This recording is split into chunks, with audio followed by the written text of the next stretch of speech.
Amigos, continuamos aquí en Decisión 2015, en este caso con nuestro invitado en la noche de hoy, Pablo Pérez, candidato a la Intendencia de Maldonado por el Frente Amplio. Agradecemos al Gran Hotel por la hospitalidad de recibirnos en este lugar. Pérez, le decía antes de ir a la pausa, algún candidato por allí en su eslogan dice que si vuelve, vuelve el trabajo. ¿Está faltando trabajo ahora en Maldonado? ¿Qué es lo que está pasando? ¿Cuál es la realidad? La realidad del departamento de Maldonado es de que en este momento estamos en un enlentecimiento desde el punto de vista económico con respecto a la industria de la construcción. Estamos en una meseta, como dan en llamar los integrantes de la Cámara Empresarial y los trabajadores de la construcción, utilizan ese término para decir que se enlenteció el trabajo. Es objetivo que es así. Hay un entorno regional adverso, hay una situación en la Argentina muy particular, estamos en año de elecciones. Digo, ya conocemos un poco cuál es el entorno que sucedió en ese sentido.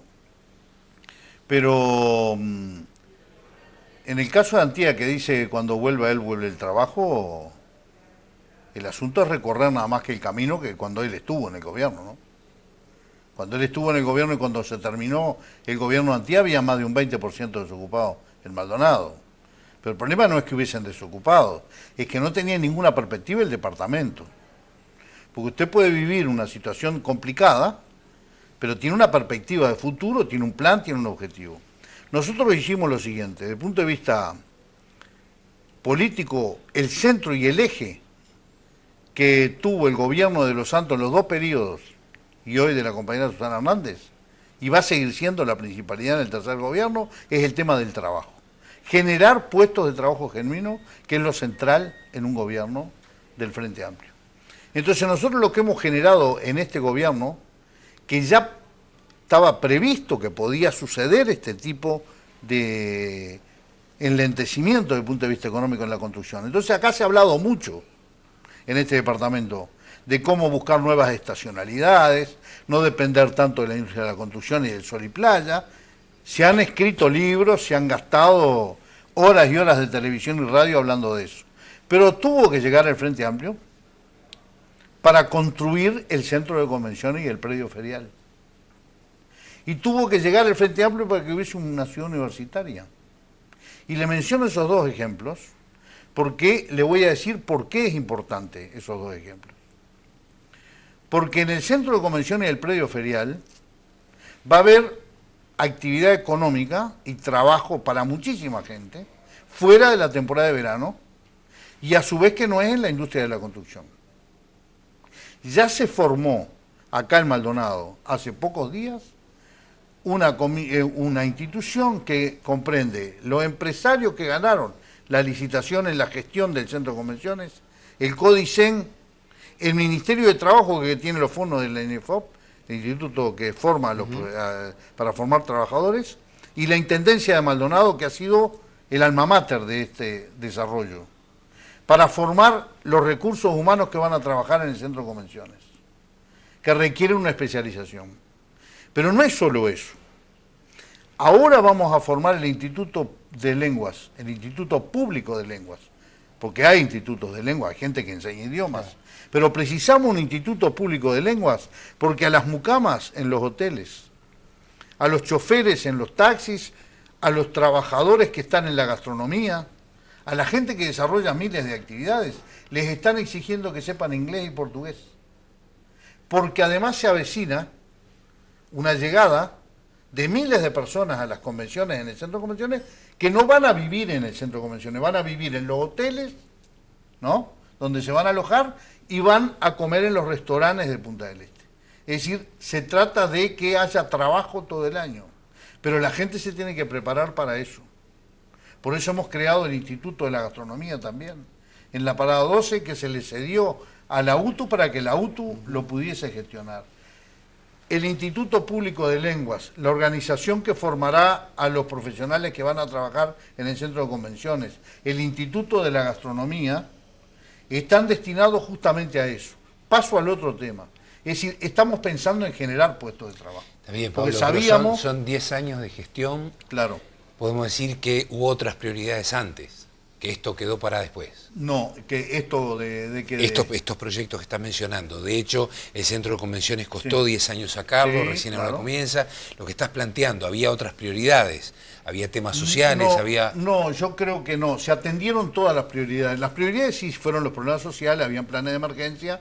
Estamos en coordinación con el gobierno nacional abordando justamente la temática de la pobreza, la indigencia y la falta de trabajo brutal que había Maldonado. Eso lo superamos, ¿verdad? Porque es el departamento que tiene el menor índice de pobreza y de indigencia en todo el país, digo, en cuanto a los índices, porque avanzamos enormemente en eso. Pero no es que hayamos podido hacerlo antes. Se recorrieron varios caminos para hacer el centro de convenciones. Se llamó varias veces a los privados, licitación, a iniciativas privadas para que lo construyeran, y no fue posible que se concretaran esas iniciativas. Hubo que vivir un proceso. Hasta que decidió el gobierno departamental, ¿verdad?, en una inversión que fue de 15 millones, después de 20 millones en apoyo del gobierno nacional, de 10 millones de dólares, que el Estado, digamos, construyera el centro de convenciones para que fuera posible la generación de puestos de trabajo. Pero no es que demoró en concretarse por enlentecimiento nuestro, sino porque es una cosa lógica que pasa eso, de que a veces las iniciativas, digamos, no tienen la celeridad porque el privado muchas veces no acude. Claro. Pasa lo mismo con el puerto de yates. Exactamente lo mismo con el puerto de yates. Hubo iniciativa privada, no prosperó, vamos a ver si prospera ahora. Y si no prospera, nosotros el compromiso que tenemos es concretarlo y construirlo. Está bien. Pérez, con todo esto que nos ha mencionado, que evidentemente son obras que además la gente son tangibles y demás, ¿cómo ve este crecimiento que muestran las encuestas del Partido Nacional en relación a Antía y demás? Bueno, primero, nosotros siempre hemos estado en el gobierno. ¿Por qué se da esta situación? Con paridad de fuerzas, ¿no? Digo, nosotros estuvimos en paridad de fuerzas en el año 2005, cuando llegamos al año 2009 ganamos en la elección nacional por unos miles de votos, ¿verdad? Después en las departamentales tuvimos una diferencia bastante importante, y en este periodo es diferente a los anteriores. Acá en este periodo el Partido Nacional tampoco nos gana, tampoco es superior a nosotros. Pero hay un fenómeno que se dio. Se empezó a generar el tema de la concertación. Empezaron a hablar en todo el país de la concertación. Eso les ha Montevideo es un fracaso en la concertación.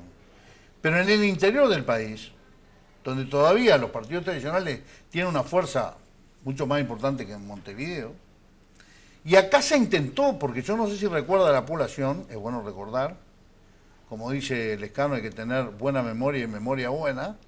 Se recuerdan que en octubre Germán Cardoso y Antía se reunieron y se armó un escándalo, porque los dirigentes intermedios del Partido Colorado y del Partido Nacional no sabían nada. Entonces se armó una situación bastante complicada y dijeron, no, echamos para atrás. Ya se querían unir ahí y no pudieron. Pero Germán Cardoso, consecuente con lo que ha hecho en el año 2005 y en el año 2010, porque hay que recordar también que no tiene ningún edil, es raro, ¿no?, que una persona saca diputada, como salió él en el 2005, cuando van a la Junta Departamental no hay ediles de Germán Cardoso. Vamos al 2010, primero otra vez, diputado, no tiene ediles. Los ediles del 2010 eran el Foro Ballista de Inger. ¿Y en el año 2015, ¿qué hace Germán Cardoso? Se proclama candidato a intendente, no sé cuánto tiempo hace que se proclamó. Se volvió a proclamar, porque creo que en 2 veces se proclamó. Y resulta que cuando llega el momento de poner el caballo ahí a correr, dice que es secretario general del Partido Colorado. O al revés, secretario general del Partido Colorado, todo el país. Y viene acá y dice que no va a ser candidato. Y ponen a Yusman, que es una excelente persona, una excelente profesional, un tipo notable, queridísimo en la sociedad, pero desde el punto de vista político no es lo mismo que Cardoso. Que claro. Cardoso. ¿Qué está haciendo Cardoso? Indirectamente. Está trabajando para el Partido Nacional. Pero si fuera para el Partido Nacional está en el marco de la concertación. Pero tampoco trabaja para un candidato, que es Antía. Tenemos que hacer un corte. Cuando trabaja para Antía se despegó en el Partido Nacional. Tenemos que hacer un corte acá. Entonces, para analizar, para seguir con este tema, vamos a hacer la pausa que nos imponen los avisadores y ya regresamos.